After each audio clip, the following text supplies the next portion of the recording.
어, 때로는 한 주간 한 주간 우리가 살아가면서 주일날 교회에 와서 하나님의 말씀을 이렇게 들을 때 주일 낮 예배 말씀, 그 말씀이 뭘까? 그 말씀을 이렇게 하루하루 생각하면서 또 그렇게 살아갈 수 있으면 참 좋겠다. 성경에 보면은 성도들이 그 베레아에 있는 교회의 성도들은 항상 하나님의 말씀이 그러한가 하면서 주일날 들었던 말씀들을 평상시 이렇게 생활 속에서 생각하면서 이렇게 했다는데, 지난주에 우리가 말씀을 우리가 잘 알고 있는 요와라파가 뭐죠? 하나님은 나의 치료자, 치료하시는 하나님, 고쳐주시는 하나님, 의사가 되신 하나님, 그 하나님에 대해서 저희들이 말씀을 나누었습니다.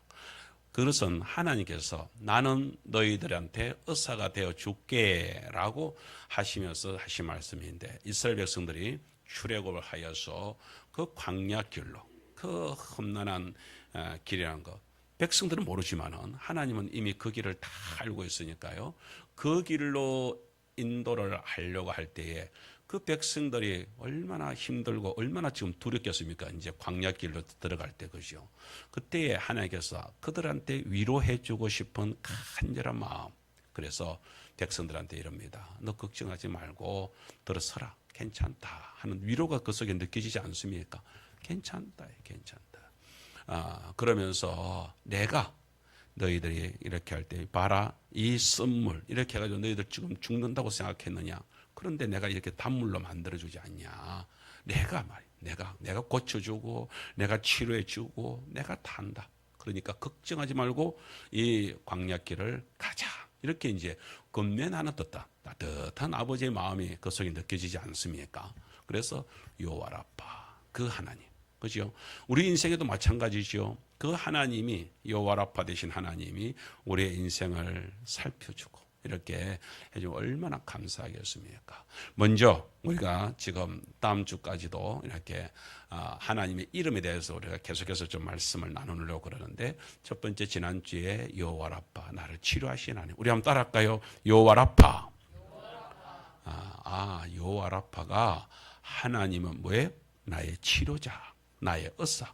우리가 개인적으로 주치의가, 나만을 위한 주치의가, 그것도 아주 명의가 그렇게 딱 소문난 의사가 나를 갖다가 딱 도와줄 수 있다면 얼마나 든든하겠습니까? 바로 그 든든하신 의사 되신 하나님, 그 하나님이 나의 하나님이요 우리의 하나님이 되신 줄 믿습니다. 예.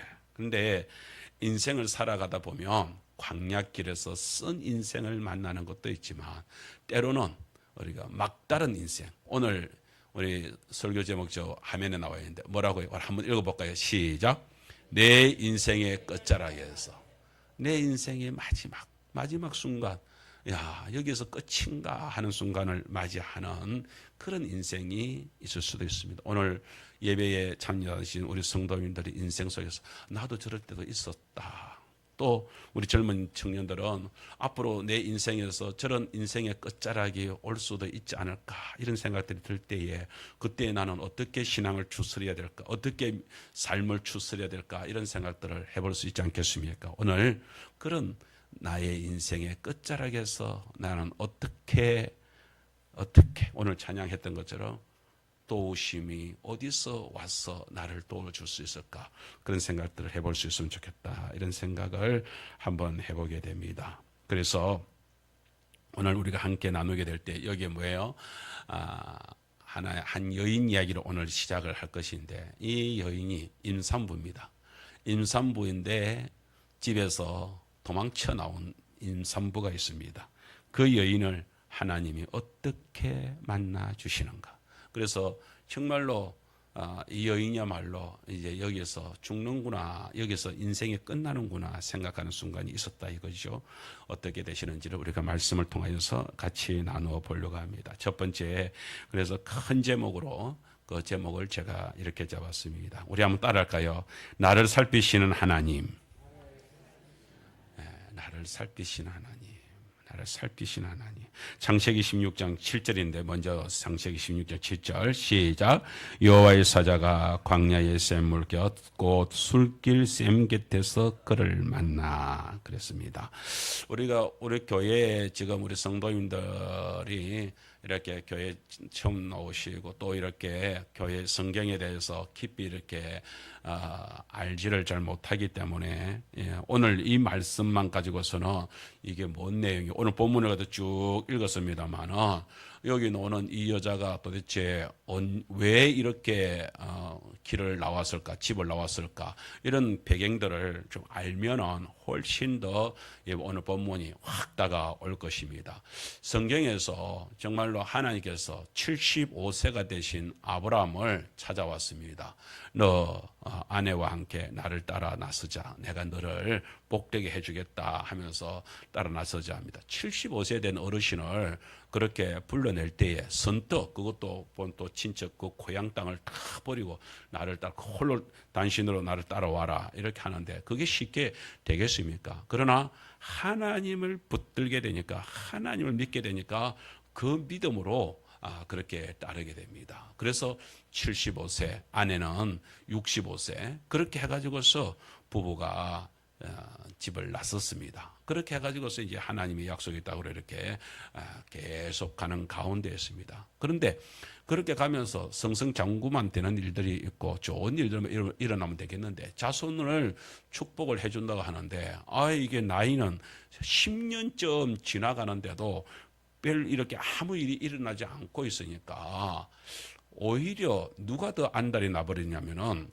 아내 사라가 더 안달이 났습니다. 이러다가 후계자도 없이 이렇게 그냥 막 큰일 날 일이라는 거. 남편도 이제 나이가 이제 75, 이제 85세가 됐잖아요. 이렇게 돼가니까 이러다가 큰일 나는 거 아닌가 싶은 생각이 드는데 하나님은 자꾸만 자르는 거 뭐 종을 통해서도 안 되고 그다음에 처음에 놓을 때 조카로 또 때려놨는데 조카로 또 후계자로 세우지 마라라고 얘기를 하니까 그러면서 하나님이 말씀하시기를 아브람 너의 씨로 번성을 시키겠다라고 얘기를 하니까 그거는 이제 하나님은 마음에는 너와 사라에게 있었지만은 사라는 어디 자기는 이미 지금 몸이 어떻게 해요? 이미 경수가 끊어지고 그렇게 돼가지고서 임신할 수 있는 몸이 아닌 것을 자기는 알잖아요. 여자는 알잖아요.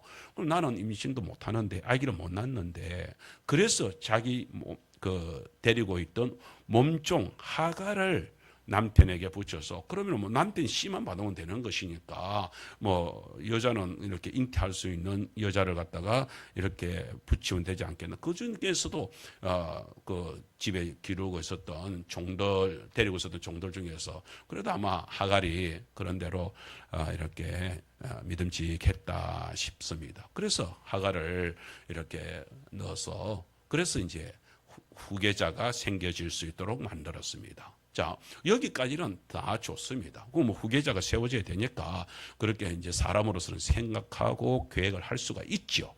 그래서 했는데, 이 여종인 하갈이 그전에는 여주인한테 이렇게 꼬물꼬물하면서 정말 일도 잘하고 이렇게 이쁨을 받았으니까 그래 남편한테 붙여줬을 거 아니겠습니까? 그렇게 했는데, 이 여종이 임신이 딱 되고 나니까 임신이 되면서 이 여자 마음이 참 희한하죠. 임신이 딱 되니까 자기가 뭔가가 된 듯이 탁 그냥 막 기고만장해지는 거예요. 그러면서 임신 못한 본처 사라를 갖다가 성경에 보니까 깔보았다, 얕봤다 이렇게 표현을 하고 있습니다. 그러니까 그냥 막 깔보니까 태도가 어떻겠습니까?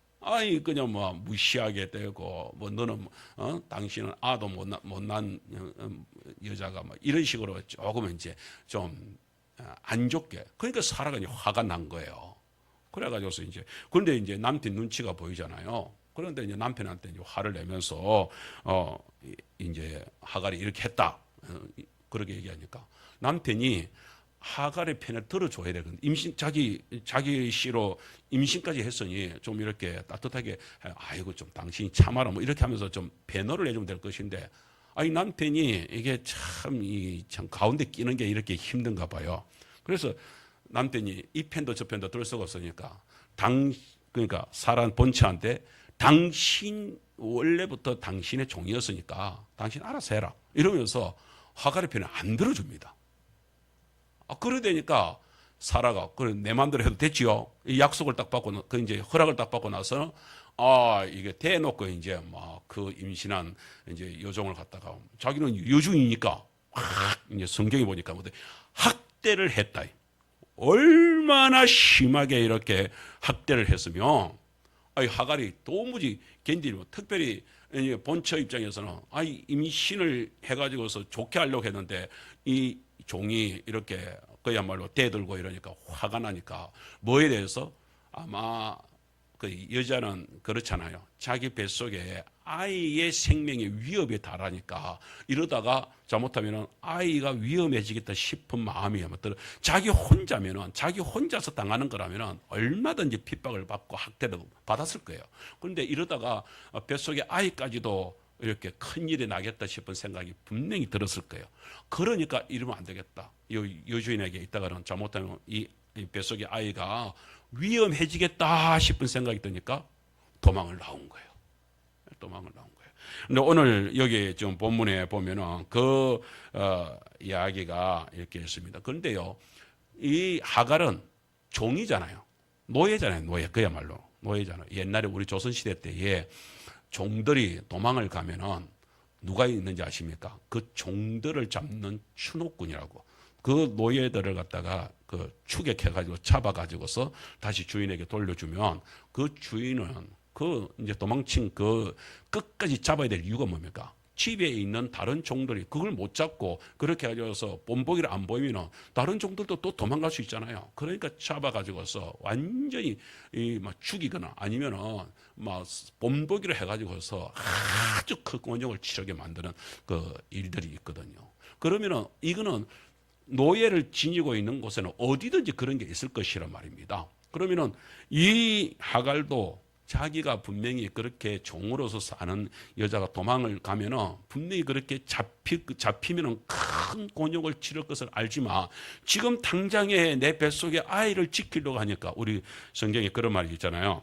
성경이란다. 우리가 일반적으로 말을 할 때에 여자는 약하지만 누구는 강해요? 엄마는 강하단 말이 있잖아요. 아마 아이를 지키고 뱃속에 아이를 지키고자 하니까 이거는 여기서는 이 집에서는 도무지 안 되겠다. 도망을 가야겠다. 그래서 이 뱃속의 아이라도 내가 살려야 되겠다 하는 간절한 마음이 있었겠죠. 그래서 도망을 친 겁니다. 그렇게 해가지고서 지금 나온 곳이 어디냐면 거기서 이렇게 나온 곳인데 그곳이 오늘 여기 성경 오늘 본문에서 얘기하고 있는 저기 만난 곳, 저 술길 샘곁 뭐 이런 말들이 나오죠. 지역 이름이 나오잖아요. 저 지역이 어느 지역인지는 우리 잘 모르잖아요. 그러나 우리가 그 아브라함이 집에서 있었던 곳에서 저 그 거리까지는 이제 지도상으로 이렇게 보니까 거리가 상당한 거리예요. 그러니까 임산부로서 배가 불러가지고서 자기가 도망칠 수 있을 만큼 악착같이 도망을 쳤는데 그래가지고서 멀리까지 왔는데 더 이상은 아마 그랬겠죠. 나는 더 이상은 못 간다. 여기서 내가 막 죽어도 어쩔 수가 없다. 여기까지 이제 한계가 도달한 그곳이 뭐예요? 그게 그 여인의 인생의 끝자락일 수 있습니다. 그런데 거기서 뭐예요? 하나님이 그를 만나 주었다라는 것입니다. 근데 만나 주기 위하여서 나중에 보면은 이제 우리가 13절 말씀을 먼저 우리가 한 번 더 보겠는데요. 창세기 16장 오늘 본문의 13절 말씀에 보면은 하갈이 그렇게 하나님 만나 가지고서 하나님이 자기에게 행한 일들을 이렇게 딱 느끼면서 이런 고백을 합니다. 하나님의 이름을 여자가 짓습니다. 여자가 이름을 짓습니다. 그러면서 이렇게 합니다. 하갈이 자기에게 이르신 여호와의 이름을 나를 살피시는 하나님이라 하였다라는 말씀이 하나님이 나를 살펴주셨다. 그래서 살펴주셨다 하는 말씀이 보니까 라라고 하는 말씀인데 이 말씀을 이렇게 해가지고서 바라본다, 조사한다, 그리고 깊이 느낀다, 이해한다 이런 뜻을 라의 이름 속에 다 들어가 있습니다. 그래서 우리가 보통 이 라에서 이제 로이가 나오게 되는 것인데, 우리가 다윗이 그 시편 23편에서 여호와는 나의 목자 그러잖아요. 근데 이 목자라는 말도 로이에 해당되는 이 말이 사실은 목자의 의미 속에 뭐예요? 살핀다. 그 다음에 간절히 이렇게 조사한다. 이런 말들이 다 들어가 있거든요. 그래서, 제가 이거 보면서, 그렇구나. 목자는 양을 이렇게 유심하게 살피면서 양을 돌봐주는, 그래서 여호와 로이가 되는 것이로구나 하는 것을 깨닫게 됩니다. 하나님은요, 우리들을 갖다가 그렇게 세심하게 모든 행편들을 다 살피시는 하나님이신 줄 믿습니다. 그래서 이 하갈에게도 그렇게 세심하게 살피면서 여기서 더 이상 하갈을 갖다가 놔두면 잘못하면 죽을 수도 있는 큰 일이 벌어질 수도 있으니까 거기에서 하나님이 만나 주셨다 하는 것입니다. 자, 오늘 우리는 여기서 우리가 다른 말씀들을 하나 더 보겠는데요. 시편 33편 13절에서 15절 말씀을 보게 되면 살피시는 하나님이 어떻게 살피시느냐. 자, 시편 33편 우리 한번 같이 한번 읽어볼까요? 시작. 여호와께서 하늘에서 굽어보사 모든 인생을 살피시며 곧 그가 거하시는 곳에서 세상의 모든 거민들을 굽어 살피시는 이로다. 그는 그들 모두의 마음을 지으시며 그들이 하는 일을 굽어 살피시는 이로다. 아멘. 저기 우리 바뀌기 전에 성경에 보면 이렇게 살피신다, 굽어 살피신다 하는 것을 갖다가 감찰하신다라는 단어로 쓰고 있습니다. 하나님은 세심하게 감찰하시는 하나님, 그런 말씀을 저희들한테 주고 있습니다. 그래서 살피면서 끝까지 인생의 끝자락에 온 그 여인을 만나 주신 것입니다. 자, 만나 주셔서 뭘 할까요? 우리가 여기서 한 두 가지를 우리가 같이 말씀을 좀 나누었으면 좋겠습니다. 인생의 끝자락에서 만나 주신 주님께서 우리들한테 주시는 은혜가 여기에 있습니다. 자, 오늘 7절 말씀 우리가 읽었는데 8절 말씀도 같이 한 번 더 읽겠습니다. 8절 시작. 이르되 사례의 여종 하갈아 네가 어디서 왔으며 어디로 가느냐? 그가 이르되 나는 내 여주인 사례를 피하여 도망하나이다. 하나님의 아버지께서 다 이제 완전히 지쳐가지고서 배는 불렀지요. 더 이상 갈 수는 없지요. 그래서 아마 물이 있으니까 그 물 한 바가지라도 이렇게 퍼먹으려고 거기에 이제 피하여 있는 완전히 녹초가 되어 있는 그 임산부 여자에게 와서 이럽니다. 사례의 여종 하가라. 이름이 나중에 사라로 바뀌는데 사라로 바뀌기 전에 원래 이름이 사례였잖아요. 그래서 사례의 여종 하가라라고 하나님께서 불러주시는 이름이 여기에 있습니다. 여러분 한번 생각을 해보세요. 참 여주인에게서 도망쳐 나와서 그래서 혹시 주인이 또 이렇게 잡으러 이렇게 나를 찾지는 않나 싶어가지고서 얼마나 악착같이 뱃속의 아이를 지키기 위해서 그렇게 도망을 쳤겠습니까? 그런데 더 이상은 도무지 이 몸을 가지고서 더 이상 도망칠 수 없는 지경에까지 다 이르렀을 때에 그때에 결국 이렇게 죽는구나 이런 생각이 들 때 얼마나 서글프고 얼마나 참 사람이 비참해지는 그런 상황이 왔겠습니까? 여러분 혹시 우리 성도님들도 특별히 우리 여성도님들은 이렇게 가정을 이루고 살아가시면서 힘들고 어려워 우리 성도님들한테 물어봐도 다 그런 경험들이 다 가지고 있더라고요. 저희 누님이 시집을 가서 그렇게 했는데 저희 큰 조카가 태어난 지 얼마 안 돼 가지고서 아마 집안에서 그렇게 대판 싸움이 났는가 봐요. 그렇게 해서 친정에 가방 하나 들고 이렇게 왔더라고요. 그래 오는데만 눈이 퉁퉁 부어가지고서 집에 또 들어서자마자 그냥 장독대에서 엄마가 그 옆에 있는데 그냥 뭐 엄마를 쳐다보자마자 엄마 하면서 그냥 엄마한테 안기면서 누나가 그냥 대성통곡을 터뜨리면서 그렇게 하던 모습들이 생각이 납니다. 우찌 않노? 엄마가 그러잖아요. 그러면서 나도 그러면서 너 우찌 왔노? 그러니까 신랑도 싫고 뭐 다 싫다 이거예요. 뭐 나 엄마랑 살라고 왔다고 하면서 뭐 펑펑 우러째끼는 그 누님이 지금도 생각이 납니다. 참 결혼 생활하면서 그 남편한테 좀 서름당하고 시갓집에 좀 서름당하는 그것만 가지고도 그렇게 진정으로 이렇게 도망쳐 오는데, 이 하갈은 노예잖아요. 종이잖아요. 도망칠 곳이 어디 있습니까? 그래서 그 하나님이 묻지 않습니까? 살해의 종 하갈아, 하갈아, 내가 지금 네가 누군지를 내가 다 안다. 다 살폈다는 것이죠. 안다. 참 친정 아버지가 따뜻하게 품어주듯이 그렇게 하면서 이제 하갈을 불러주는 거예요. 그런데 이렇게 묻습니다. 네가 어디서 왔으며 어디로 가느냐 이렇게 묻고 있습니다. 그런데 사실은 이건 하나님이 몰라서 묻는 게 아니죠.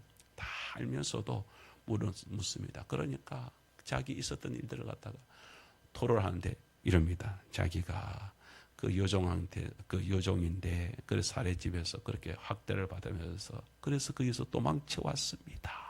여러분 이때 그냥 당당하게 하나님 내 그 주인한테 집에서 도망쳐 왔습니다 이렇게 했을까요? 아니면은 자기 속에 있는 이야기를 하면서 그 눈물 범벅이 돼가지고서 토를 했을 거예요. 아마 누나가 엄마 품에 안기면서 나 엄마랑 살러 왔어. 나 이제 뭐 신랑도 싫고 팍 운을 제끼면서 하듯이 아마 하갈도 그 하나님이 만나줄 때에 그렇게 울부짖지 않았겠나. 그런데 어디서 왔다는 얘기는 합니다. 그 여주인에게서 사례에게서 내가 이렇게 학대를 받아서 도망쳐 왔습니다 하는 얘기. 그런데 어디로 간다는 얘기는 없습니다. 뭔 말입니까? 갈 데가 없는 거예요, 이 여자는. 내가 그래서 우리 친정 집에 갑니다. 아니면 힘 있는 뭐 오빠 집에 갑니다. 이런 게 없단 말이에요. 이게 비참한 것이죠. 지금 사실은 이 하갈은 어디로 가야 될지도 모르고 지금 여기까지 지금 무조건 지금 뭐 그 주인집에서 멀리 뱃속에 아이만 생각하면서 도망치고 그렇게 해가지고 지금 여기까지 지금 서럽게 지금 도망쳐 온 거 아닙니까? 정말 이게 인생에 있어서 이때 답이 없을 때 이때만큼 힘든 게 있을까요? 저희 아이들하고 이렇게 흩어져 있으니까 아이들하고 한 번씩 토요일마다 이렇게 영상으로 이렇게 같이 만나서 이렇게 서로 일주일 동안 있었던 이야기들을 서로 나누고 그렇게 교제를 나누고 있습니다. 작년인가 얼마 전에 우리 둘째 아이가 영암에 간 지가 이제 얼마 안 돼 가지고서 거기 이제 새로 옮겨간 곳에서 너무 힘들었던가 봐요. 보통은 이제 하면은 아버지 저는 괜찮습니다. 저는 뭐 항상 좋습니다.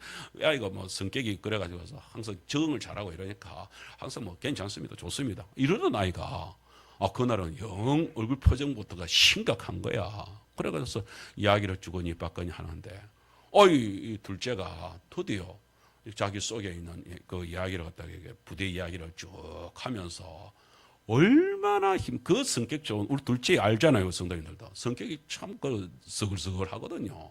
그런데 그 둘째가 영상을 하면서 자기 이야기를 하면서 펑펑 우는 거야. 응 하고 우는 거야. 우리가 뭐 아무 말을 못 하겠더라고요. 같이 뭐 엄마도 옆에 뭐 예영이도 같이 이렇게 있으면서 그냥 뭐 저까지도 가슴이 찡해지면서 그냥 뭐 같이 울어주는 수밖에 아무것도 없더라고요. 얼마나 힘들었으면 얼마나 힘들어. 그 같이 있었던 그 뭐 고참들부터 시작해가지고서 그 얼마나 자기를 힘들게 했으면 그렇게 이렇게 성격 좋은 아이가 저렇게 울 때에는 지금 보통 일이 아니구나. 근데 보통 일이 아니란 건 알겠는데 아버지로서 엄마로서 뭐 어떻게 해줄 수 있는 말이 있어야지.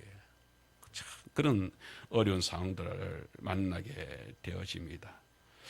참 그런 가운데에서 따뜻하게 품어줄 수 있는 그래도 보세요. 가족들이 있어가지고 그래 위로하면서 괜찮다 힘내라 하면서 막 한참을 위로를 해주니까 그때서야 조금 이제 멋쩍은 거게 내가 울려고 한 건 아닌데 이러면서 이제 다시 마음을 추스리더라고요. 너무 걱정이 돼가지고 그 다음날 내가 전화를 했어요. 출근을 이제 하는데 아이가 제대로 출근을 했을까 싶어가지고서 이제 전화를 했더니 그냥 뭐 아주 월요일 날 이제 출근을 했는 아이가 그렇게 해가지고 아주 씩씩하게 그러면서 아버지 괜찮았습니다. 이제 힘납니다.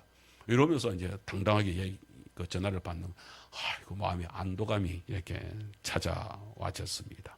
여러분 참 힘든 가운데서 이렇게 해서 내가 죽는구나. 하갈이 내가 마지막에 정말로 그런 가운데서 슬프고 견디기 힘들고 그런 가운데서 이렇게 뭐 내가 아이와 함께 죽어야 되나 싶은데 그때 하나님이 이렇게 탁 만나 얼마나 위로가 되고 힘이 났겠습니까? 그러면은 우리가 거꾸로 한번 생각해 보세요. 하나님은 지금 어떤 마음으로 친정 아버지 같이 그 사람한테 그 여자한테 다가갔을까요? 여러분 여기서 꼭 한 가지 생각해요. 이 여종은 그야말로 아브라함이나 아니면 사라는 그야말로 우리가 영화로 치죠, 이게 뭐 드라마로 치자면은 주인공들이잖아요. 주인공들을 이렇게 세심하게 살피는 것은 그건 맞는 것 같아. 그런데 어떤 면에서는 하갈은 조연 중에 조연이잖아요.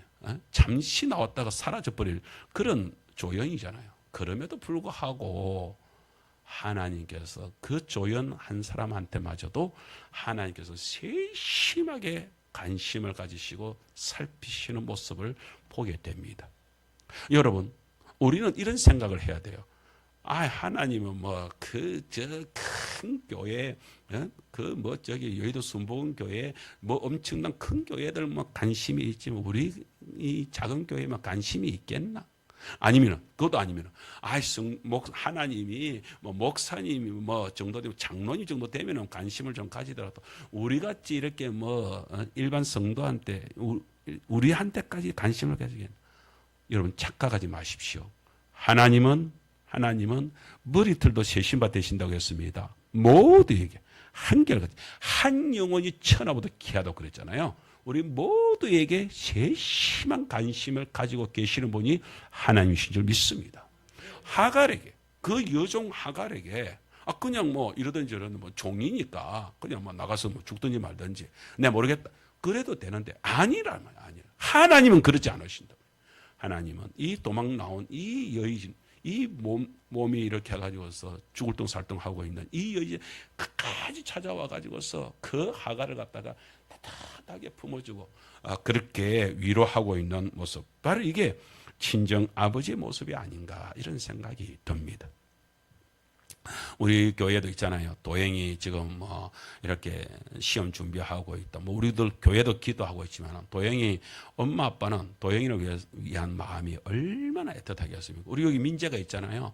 우리 민재가 이렇게 우리들도 뭐 민재를 위해서 기도하고 있지만 솔직히 우리 민재가 잘 자라고 이렇게 해서 이번에 올해 이렇게 해가지고 훈련 잘 받아가지고 이제 직장을 이렇게 딱 잡으면 좋겠다 이런 생각을 가지고 있을 것인데 우리 이문규 집사님이나 아니면 우리 민재 할아버지 할머니 마음은 민재를 향하여서 마음은 얼마나 애틋하겠습니까? 그죠? 그와 같이 우리 이제 예영이가 이번에 이제 그 해가지고 이제 2주 딱 됐잖아요. 2주 끝나고 이렇게 돌아왔잖아요. 근데 어제 와가지고서 우는 거야. 우는 거야. 너무 힘들다 이거지. 뭐 실수도 많고 막 이렇게 아니고 우는 거예요. 아이고 뭐 마음이 얼마나 됩니까? 그래가지고서 이런 말 저런 말 하면서 얘기를 한참 이런 얘기를 하는데 자기는 이제 뭐 오늘 하갈하고 똑같은 거야. 내가 거기서 주사 한 링걸 해가지고서 그 의학 용어로 갖다가 막 설명을 하는데 아버지가 의학을 배운 게 있으니까 뭐가 있어요. 고개를 끄덕거리지만 뭔 말인지 하나도 모르겠어. 근데 자기는 이거 실수해가지고서 이렇게 또 자기는 이렇게 해가지고서 하면서 나는 왜 이렇게 실수가 많고 아라라 하면서 쫙 하면서 펑펑 울어 제끼는 거예요. 그래서 참 안타까웠어요. 그래서 이제 위로를 하고 그렇게 이제 한참을 하고 났더니 우리 애가 그러는 거예요.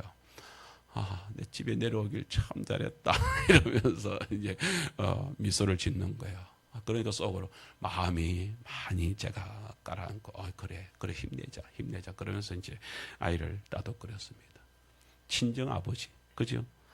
아이의 아버지는 그런 마음입니다. 어떤 면에서는 하갈에게 하나님이 하갈을 위로하고 이 아이를 갖다가 일으켜 줘야 되겠다.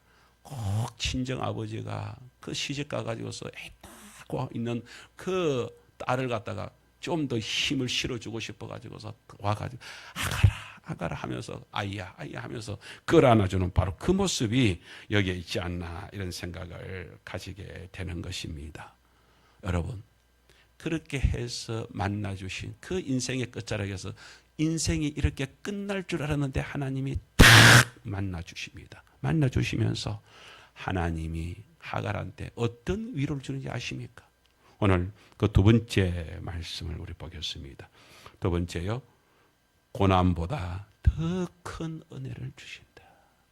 지금 당하고 있는 고난, 이 고난, 학대가 그렇게 심한데도 불구하고 하나님께서 이럽니다.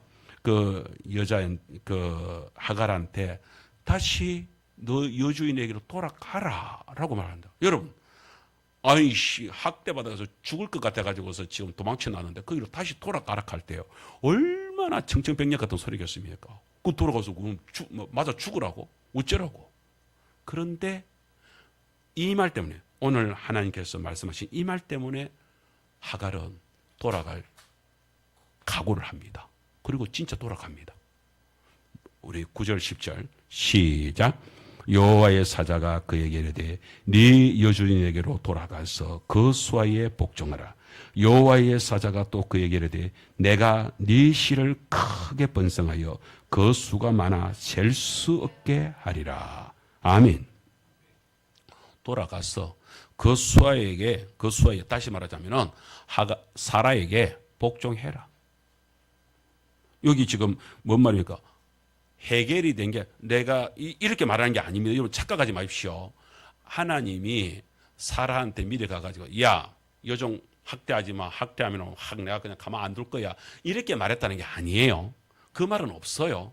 그러니까 돌아가면 너는 또 전보다 더 심하게 학대를 받을 수도 있을지 없을지 그건 모르는 일이에요. 그런데 분명하게 해결을 해준다는 말이 없으니까 이거는 학대를 받을 수 있는 확률이 더 많죠. 도망을 가 인연 이러면서 이제 막 야단이 날 수도 있죠.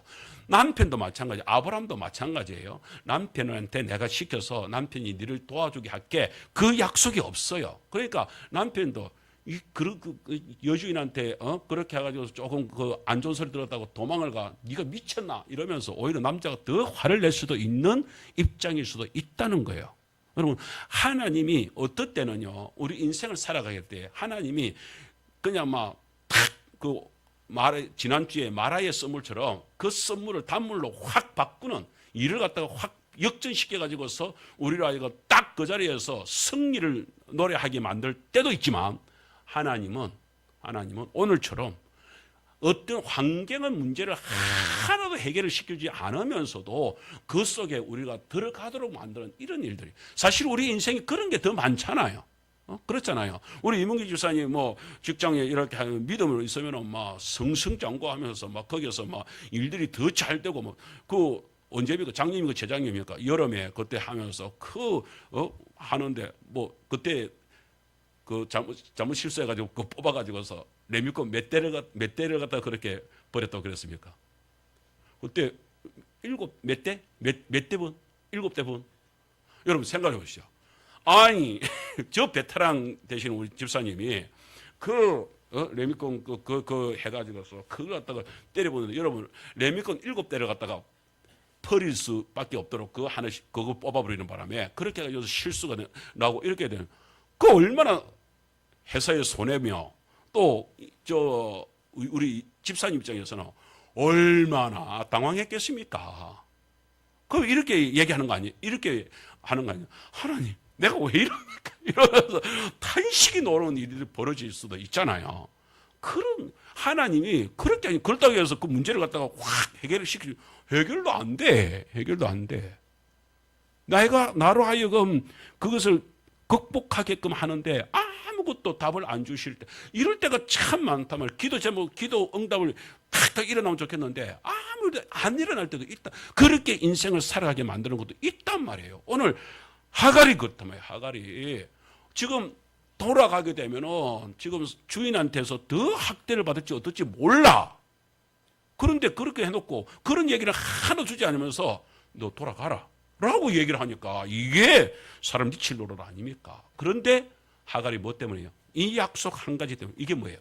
이게 비전이라는 것입니다. 하나님의 말씀이라는, 하나님의 약속의 말씀이 딱 내게 붙잡히면 그것 때문에 우리는 아무리 어려워도 그 어려운 길을 갖다가 걸어갈 수 있는 소망, 희망이 생기게 되는 것입니다. 뭔 말이냐면 여호와의 사자가 다시 하나님께서 이렇게 말합니다.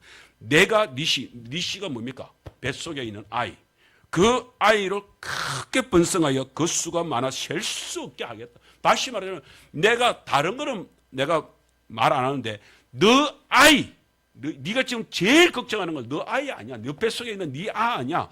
그 아이만큼은 내가 확실하게 지켜줄게. 그 지켜줄 뿐만 아니라 그 아이로 하여금 번성할 수 있도록 크게 해줄게. 라는 약속의 말씀을 딱 주고 있습니다. 이 한 가지 약속의 말씀이 딱 붙들려지게 되니까 이 비전, 무슨 일이 있더라도 하나님은 내 아이를 지켜준다고, 내 아이는 보호되고 내 아이는 지켜주고, 그런데 그 아이가 지켜지려고 하면 어떻게 돼? 주인집으로 돌아가야 되는 거예요. 주인집으로 돌아가게 되면, 그런데 걱정하지 마. 네 아이는 반드시, 네는 육신적으로 좀 고통을 당할지 어찌지 모르지만 네 아이만큼 지켜줄게. 그렇게 하니까 돌아가게 되는 거란 말이에요.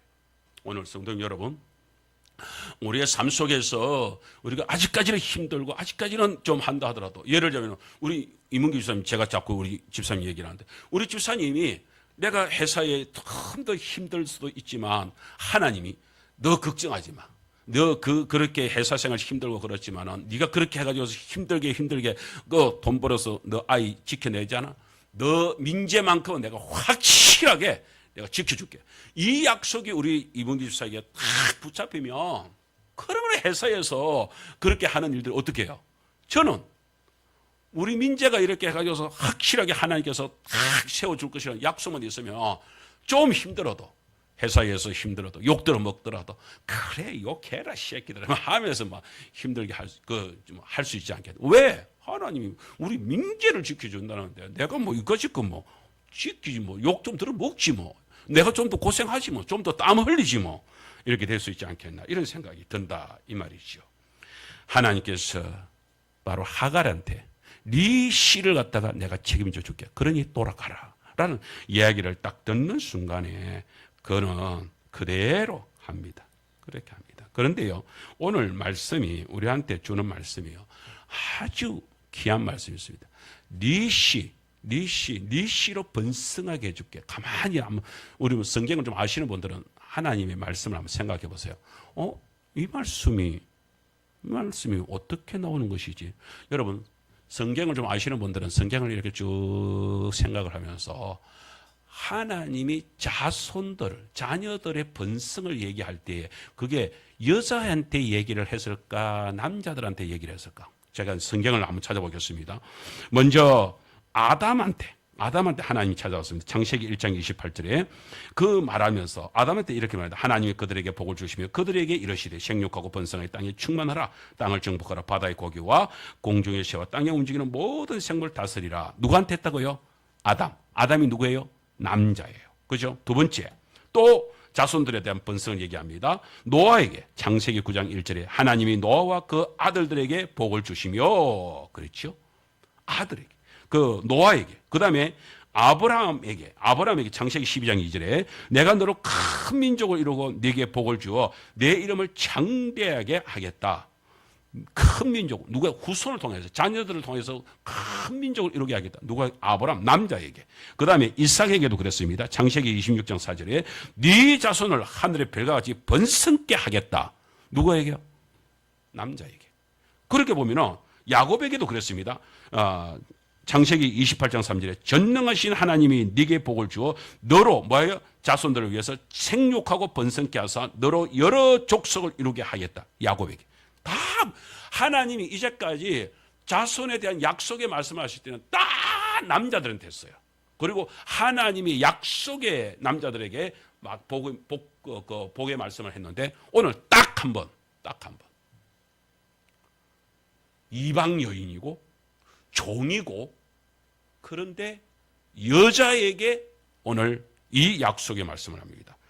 오늘 말씀이 창세기 16장 11절 12절 말씀을 통하여서 이렇게 말합니다. 우리 같이 한번 읽겠습니다. 여호와의 사자가 또 그에게 이르되 네가 임신하였은즉 아들을 낳으리니 그 이름을 이스마엘이라 하라. 이는 여호와께서 네 고통을 들으셨음이니라. 12절에 그가 사람 중에 덜나이 같이 되리니 그의 손이 모든 사람을 치겠고 모든 사람의 손이 그를 칠지며 그가 모든 형제와 당해서 살리라. 자녀들이 그렇게 해가지고서 네 아이가 이렇게 해가지고서 다스리는 지도자가 되게 될 것이라는 말씀을 저에게 딱 주고 있습니다. 이 약속의 말씀을 하갈이 딱 받으니까 하나님이 우리 아이를 갖다가 이렇게 그 주인집에 가가지고서 내가 좀 고생하더라도 내가 좀 힘들더라도 그 속에서 우리 아이를 갖다가 반드시 낫게 할 것이고 그 아이가 길러지게 될 것이고 그 아이가 그렇게 해서 번성을 누리게 되고 족속을 이루게까지 될 것. 족속을 이룬다면 지도자가 된다는 얘기잖아요. 부족을 이끈다는 얘기니까 그렇게 해가지고 크게 해줄 것이라고 얘기를 하니까 그에 대해서 자기는 이제 그러면은 여주인에게 학대를 받더라도 남편이 좀 무시를 하더라도 나 갈래. 왜? 뭘 위해서? 내 새끼. 광야로 가면 죽을지도 모르는데 바깥에서는 죽을지도 모르는데 하나님이 내 새끼를 지킨다는 거. 내가 임산부가 지켜져야 뱃속의 아이도 지켜질 거 아니에요. 하나님은 나도 지켜주신다는 얘기로구나. 나도 돌봐주신다는 얘기로구나. 하나님이 이렇게 나를 살피신다는 얘기로구나. 그 사실을 깨닫게 되는 것입니다. 정말로 이런 사실들이 우리들 속에 다 있습니다. 우리 성도님들도요, 정말로 우리 성도님들 우리 여기 있는 성도님들 마찬가지로 다 우리 정건사님도 얼마나 남편한테서 그렇게 참 고통을 당한 거 다 알잖아요. 그런데 너나 없이 우리 성도님들한테 물어봐도 똑같은 대답을 하시더라고요. 내가 남편하고 내하고만 있었으면 내가 참 그야말로 12번도 더 내가 헤어졌을 것이다 라는 얘기를 해요. 그런데 못 헤어진 이유가 뭐예요? 한결같이 하시는 말씀들이 때문에. 우리 엄마도 너 아버지 애 먹일 때는 내가 다 그냥 막 나가고 싶었는데 너것들이 걸려가지고 너것들이 항상 이 자식이 문제거든요. 그렇게 이야기를 합니다. 우리가 10편 23편 아까 시작하면서 얘기했는데 다윗의 인생을 한번 살펴보세요. 다윗도 하나님이 나의 목자. 뭐예요? 나를 살피시는, 하나님이 나를 살펴주시는구나. 다윗은 어렸을 때부터 하나님이 자기를 보호해주고 지켜주시고 이렇게 살펴주신다는 것에 대하여서 확실하게 깨달았습니다. 그러니까 그 사실이 딱 있으니까 골리앗한테 나갈 때도 자기는 담대합니다. 왜요? 하나님이 나를 살펴주고 계시는데 하나님이 나를 감찰하시면서 나를 갖다가 이렇게 다 케어를 해주고 있다는 사실을 알게 되니까 다윗은 그렇잖아요. 다윗의 인생은요 얼마나 순환을 많이 깼는지 모릅니다. 그렇잖아요. 특별히 장인 사울이 죽이려고 몇 번을 공격을 합니까? 그런 데서도 다윗은 그 가운데서 같이 대적하거나 그런 것이 좌절하거나 그런 것이 아니라 그 속에서도 비전을 가지고 있으니까 하나님은 나를 갖다가 지켜주신다. 하나님은 나를 갖다가 복을 주신다는 사실을 알고 있으니까 그 이런 부음을 줬잖아요. 다윗에게는 어렸을 때 이미 그 사실을 가지고서 나는 그야말로 속에는 항상 다윗은 이런 마음이 있잖아요. 나는 나중에 하나님께서 세워주셔서 나를 갖다가 왕으로 세워주실 하나님, 그 하나님을 바라보고 있으니까 지금 이 고난받는 거 심지어 나중에 왕이 돼가지고서도 자식한테 이렇게 공격을 받고 그렇게 할 때도 있잖아요. 그러나 다윗은 그렇다고 해서 그 아들을 갖다가 미워하거나 그러지도 않습니다. 어떻게 그럴 수 있었을까요? 하나님이 나는 너에게 기름 부음을 줬다는 이 사실 하나, 하나님께 대한 비전이 있으면, 말씀의 약속이 있으면요, 그 모든 고난도 이겨낼 수 있는 줄 믿습니다. 나는 우리 성도님들이 그런 좀 믿음이 좀 있었으면 좋겠습니다. 지금 우리 교회도 지금 힘들고 이렇잖아요. 제가 이렇게 마을 회관을 이렇게 찾을 때도 이렇게 참 어떤 면에서는 아직까지는 큰 열매가 없는 가운데서 이렇게 움직일 때는 여러 가지 힘든 일이 있잖아요. 그런데 왜 합니까? 하나님이 손을 얹어주는 마음이 있다고 했으니까 언젠가는 하나님께서 역사가 일어나리라 믿고 하나님께서 반드시 약속을 지키시는 하나님, 전능하신 하나님, 전지하신 하나님이라는 사실을 믿으니까 걸어갈 수 있는 것이죠. 오늘 우리 성도는 그런 마음으로 지금 좀 힘들다고 해가지고 너무 자포자기하지 마시고 또 힘을 낼 수 있는 성도 되시길 주님 축복합니다. 바울과 실라가 보세요. 바울과 실라 감옥 속에서 그렇게 두드려, 그것도 전도하다가 두드려 맞아가지고서 그렇게 감옥 속에 처박혔는데 얼마나 화가 나겠습니까? 그런데 화 안 냅니다.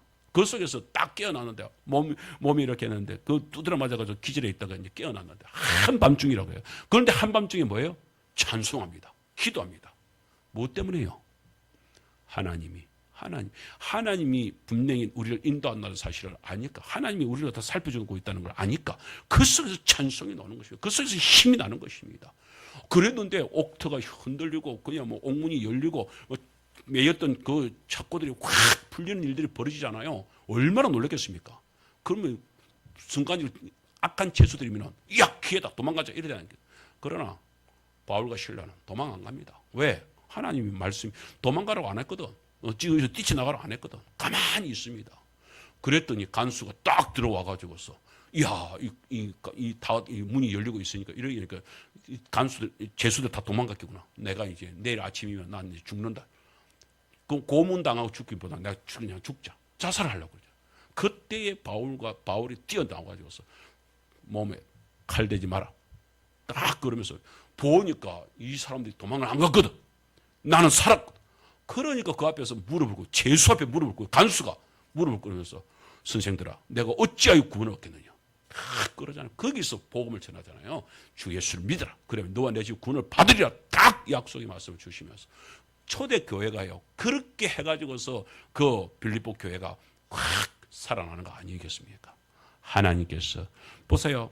그 죄수로 억울하게 죄수로 그렇게 그 끌려가서도 그 속에서도 굽히지 않는 것은 하나님께서 굽어 살피시는 은혜가 있었기 때문에 그런 일들이 가능한 줄 믿습니다. 오늘 우리 찬양을 했는데 그게 찬양 가사에 보게 되면 하나님은 너를 지키시는 자, 그 찬양이 하나님은 너를 지키시는 자 너의 우편에 그늘 대시니 언제 낮의 해와 밤의 달도 너를 해치지 못하리. 하나님은 너를 지키시는 자 너의 환난을 맺게 하시니 그가 너를 지키시리라. 너의 출입을 지키시리라. 할렐루야. 하나님은 우리를 살펴주신 하나님은요 우리를 그렇게 끝까지 지켜주시는 하나님인 줄 믿습니다. 근데 어제가 아니고 내가 우리 이번에 영상 하나를 딱 보는데요. 그 영상에 이런 말이 나와요. 이분이 북한에서 탈북한 성도인데 그런데 북한에 있을 때에 어떤 사람이 있냐면 남한에 살던 사람이 북한으로 올라온 사람들이 있대요. 와가지고서 거기서 막 사람들은 자기 이제 그때 이제 북한에 있었을 때니까 그러면서 남한은 지옥이다 이러면서 여기 와가지고 수령 아바이를 만나가지고서 자기는 지금 천국에 들어왔다 이러면서 막 그렇게 선전을 그렇게 하더래요. 그렇게 있는데 자기가 도무지 살 수 없어서 남한으로 내려왔잖아요. 남한으로 내려와서 보니까 남한에서 북한으로 올라왔던 그 사람이 했던 말들이 새빨간 거짓말이라는 것을 알게 되었대. 그러면서 이분이 뭔 말을 하냐면 이런 말을 합니다. 야, 어떤 사람은 천국에서 지옥으로 가는 사람도 있구나. 자기는 지옥에서 천국으로 옮겨져요. 이게 이제 북한과 남한을 얘기하는 거예요. 자기는 지옥에서 천국으로 와서 보니까 남한이 천국인데, 자기로서는 천국인데, 이 남한에서 살았던 사람은 이 천국을 모르고 지옥으로 발걸음을 옮기는 사람도 있구나. 이렇게 얘기를 하더라고요. 내가 그 얘기를 들으면서, 이야, 이게 믿음 생활하고 똑같은 거예요. 그죠? 세상에서 살아가면서 세상이 지옥이고 하나님 나라가 천국인데 그걸 모르고 교회를 떠나는 사람들이 있는 반면에 믿음을 안 하는 사람들, 바깥에 있는 사람들이 저것이 천국인갑다 해가지고서 예수님을 믿고 교회로 들어오는 사람들이 일어난단 말이지요. 오늘 저와 여러분들은 지옥에서 천국으로 옮겨온 성도들인 줄 믿습니다. 그러니 오늘 저희들은 어떻게 해요? 하나님이 나를 살펴주셔서 내가 하나님의 그 구원의 손길, 생명의 손길 속에 들어왔구나. 이런 성도들은 그다음부터는 하나님을 찬양하는 일들이 벌어지게 될 줄 믿습니다. 자, 이제 창세기 16장 13절 이런 고백을 합니다. 시작. 하갈이 자기에게 이르신 여호와의 이름을 나를 살피시는 하나님이라 하였으니 이는 내가 어떻게 여기서 나를 살피시는 하나님을 배웠는고 함이라. 여러분, 보통은 하나님이, 보세요. 지난주에도 그랬잖아요. 하나님이 나는 치료자다. 그리고 모세에게 나타나신 하나님도 누구라 할까요? 나를 뭐라고 하라고? 여호와, 스스로 있는 자라 하라. 하나님께서 나는 누구다 하라고 알려주잖아요. 그런데 오늘 여기는 하나님의 이름을 누가 지어요? 하나님이 이름을 짓는 것이 아니라 여종이 자기의 인생의 삶을 통하여서 경험을 한 하나님을 향하여서 하는 것이, 하나님은 나를 살펴주셨습니다 라고 고백을 해서 그것이 나를 살피시는 하나님, 따라합시다. 엘로이, 여호와 로이. 엘도 하나님, 여호와도 하나님인데 때로는 엘로이라고도 합니다. 여호와 로이라고도 합니다. 여호와 목자 그러잖아요. 목자가 아니라 이 목자의 말씀 속에서 나를 살피시는 이, 나를 살펴주신다. 이런 말이 이 속에 더 들어가 있습니다. 나를 살펴주시는 하나님. 성도 여러분, 그 하나님을 내가 신앙 고백을 하면서 찬양을 하고 있습니다. 그죠? 그래서 제가 전에 얘기했잖아요. 우리 성도님들은 나의 하나님, 어떤 하나님이십니까? 저는 제 충농증 그 얘기했잖아요. 하나님께서 저를 갖다가 이렇게 충농증에서 이렇게 고쳐주신 하나님. 나의 치료자 하나님.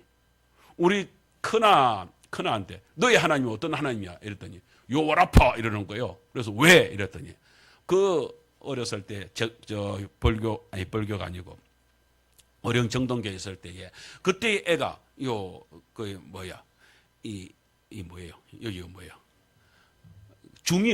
중이염이 와가지고서 그 밤에 그렇게 고통을 하고 있었는데 아버지 살려주세요. 아버지 살려주세요. 그렇게 하고 있는데 그때 제가 이렇게 아이를 갖다가 끌어안고 귀를 갖다가 이렇게 안수를 하면서 기도를 했는데 그러면 잠이 들었는데 의사가 그 다음날 딱 갔는데 의사가 그러잖아요.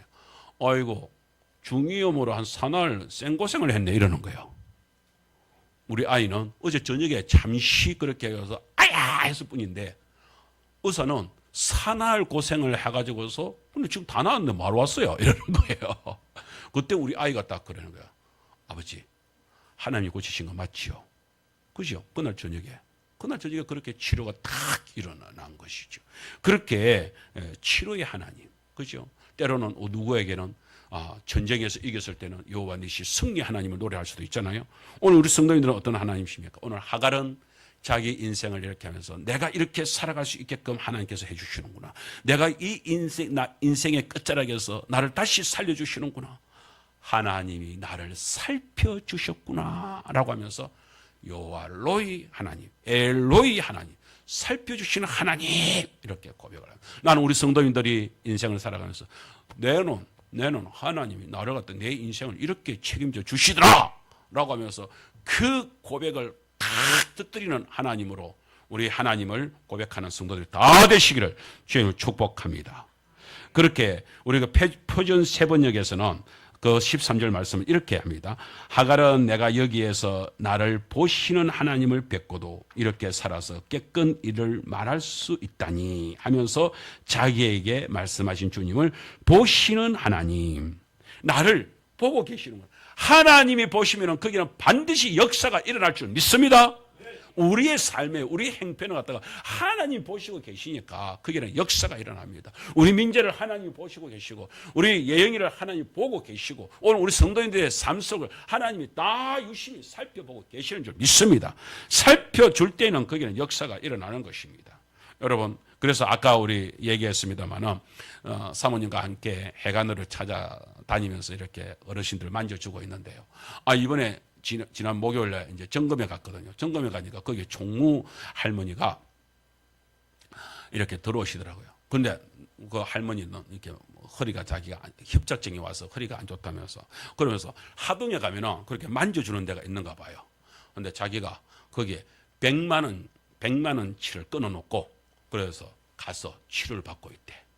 근데 그 할머니가 하는 얘기가 거기서 100만 원 주고 이렇게 그 만짐을 이렇게 치료를 받고 있는데 그것보다 목사님이 와서 이렇게 사모님하고 해가지고서 하는 것이 그게 자기한테는 더 효과가 크다면서 그러면서 그날도 자기가 일이 있어가지고서 일부러 나갔다가 그 2시까지 점검하러 간 부랴부랴 왔다면서 그러면서 저보다 뒤에 그렇게 조금 늦게 이렇게 해가지고서 막 들어오는 거예요. 들어오면서 이제 그 얘기를 하는 거예요. 그 얘기를 하는 겁니다. 그러니까 그 얘기를 들을 때, 야, 그래도 전에는 우리가 막 그 간식도 사가지고서 이렇게 마을 회관에 가면서 교회에서 왔습니다 이러면 이러면서 그냥 막 외면을 하는 거야. 그러면서 그냥 아이고 나는 뭐 교회가 뭐 별일 없으니까 이러면서 다 이래서 나가는 거야. 얼마나 그 사람이 마음이 무한해진지 아십니까?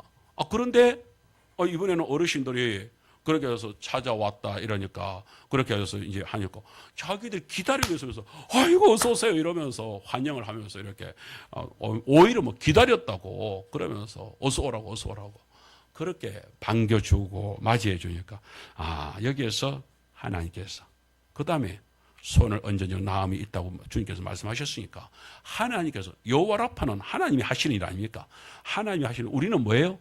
거기에 수정만 두면 되지 뭐. 오늘 딱 그런 거 아니에요. 하갈이 그냥 막 다른 거 다 놔두고 하나님께서 네 뱃속에 내가 책임질게 이렇게 약속하는 거 있잖아요. 너 아이 그 책임지고 내가 번성시켜 줄게. 그러니까 그러면 나 괜찮다. 고생해도 괜찮다. 내 욕 좀 들어 주인한테 내 욕 좀 들어먹어도 뭐 들어먹지 뭐. 내 아이가 이 속에서 성공할 수 있다는데 우리 안 그렇습니까? 우리 정말로 하나님께서 약속하시잖아요. 너 자손 대대로 뭐예요? 천대를 누리도록 해주겠다. 번성케 해주겠다. 약속해 주시잖아요. 그 약속의 말씀을 들으면 우리 믿음 생활하면서 지금 당장 조금 어렵고 조금 힘들더라도 그 속에서 또 힘을 낼 수 있는 성도들이 되기를 주님이 축복합니다. 하나님 분명히 약속해 주고 계시잖아요. 우리 학예 제일교회도 지금 당장은 좀 연약해 보일지라도 하나님께서 분명히 우리 학예 제일교회 믿음으로 일어서는 12체자들 속에서 세계교회가 일어나듯이 우리 학예 제일교회를 통해서 이 학예 땅이 분명히 번성으로 역사될 줄 믿습니다. 왜요? 하나님이 우리를 살펴주고 계시기 때문에 그런 역사가 일어날 줄 믿습니다. 믿음의 성도 여러분, 우리 가정이 지켜질 수 있는 것은 하나님께서 지켜주시고 하나님께서 감찰하실 때는 반드시 그런 역사가 일어나는 것입니다. 그래서 우리에게 지금 당장 우리 혜인이가 지금 일어났는데 우리 누구가 일어났는데 여기에 차질하지 마시고 이 속에서 하나님이 끝까지 감찰해 주시는 하나님. 그러면 우리는 그 속에서 돌아가라라고 할 때 내가 포기하지 마시고 우리는 다시 힘들더라도 내 삶을 붙잡아야 된다. 믿음을 붙잡아야 된다. 그런 속에서 살아가면서 오늘 말씀을 통하여서 계속해서 힘을 얻고 그 힘을 가지고 붙들고 이번 주간에 승리하는 우리 성도들이 다 되시기를 주의 이름으로 축복합니다. 할렐루야. 예, 감사합니다. 오늘 우리